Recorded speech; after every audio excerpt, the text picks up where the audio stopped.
పశ్చిమ గోదావరి జిల్లా నియోజకవర్గ కేంద్రం ఆచంటలో గంజాయి పట్టివేత కలకలం రేపుతోంది. మార్టేరు రోడ్డు బాలవారిపాలెంలో అక్రమంగా గంజాయి రవాణా చేస్తున్న 7 వ్యక్తులను అరెస్ట్ చేశారు. వారి దగ్గర నుంచి దాదాపు 3 కేజీల 195 గ్రాముల గంజాయి, 3 సెల్ ఫోన్లు, ఒక బైక్ను స్వాధీనం చేసుకున్నారు. చుట్టుపక్కల గ్రామాల్లో ఎక్కడైనా గంజాయి అక్రమాలపై సమాచారం తెలిస్తే వెంటనే పోలీసులకు సమాచారం ఇవ్వాలని సూచించారు.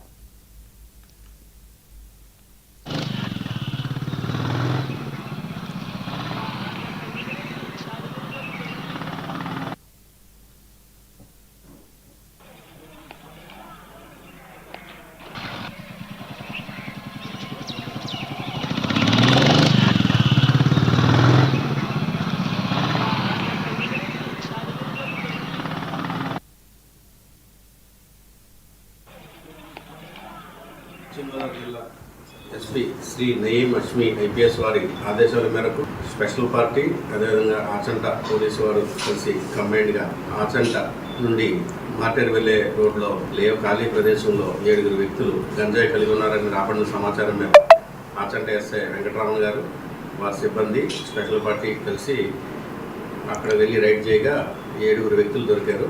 వారి వద్ద నుంచి 3 కేజీల 200 గ్రాముల గంజాయిని స్వాధీనం చేసుకోవడం జరిగింది. ఈ నిందితులు గతంలో కోటా సందీప్ అని చెప్పి ఇతను గతంలో కోనసీమలోను, అదేవిధంగా కొవ్వూరు ఇతని కేసులు కలవు.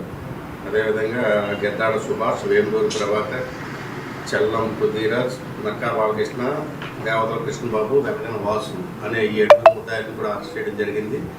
ఈ విధంగా గంజాయిని కలిగి ఉండటం, అదేవిధంగా వాడిని తాగడానికి, అదేవిధంగా అమ్మడం కూడా నేరం కాబట్టి NDPS యాక్ట్ ప్రకారం ఈ 7 కూడా నిన్న అరెస్ట్ చేయడం జరిగింది.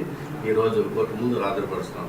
అదేవిధంగా మండలంలో, అదేవిధంగా సర్కిల్ పరిధిలో ఎక్కడైనా కానీ ఇలా గంజాయి అమ్మకాలు కానీ, అదేవిధంగా గంజాయి కలిగి ఉన్న వ్యక్తుల సమాచారం కానీ ప్రజలకు తెలిస్తే మాకు తెలియపరచవలసిందిగా కోరుచున్నాం. వారి యొక్క వివరాలను గోప్యంగా ఉంచుతామని తెలియజేస్తున్నాం. గంజాయి మత్తు వల్ల చాలా కుటుంబాలు పాడైపోతున్నాయి. ఒకరిని చూసి ఒకరు దీన్ని అలవాటు చేసుకున్నారు. దీనివల్ల చాలా నరాలకు సంబంధించిన వ్యాధులు ఎక్కువ వస్తాయి. ఇది నర్వస్ సిస్టమ్ మీద పనిచేస్తుంది కాబట్టి దయచేసి ఇలాంటి మత్తు పదార్థాలకు బానిసలు కావద్దని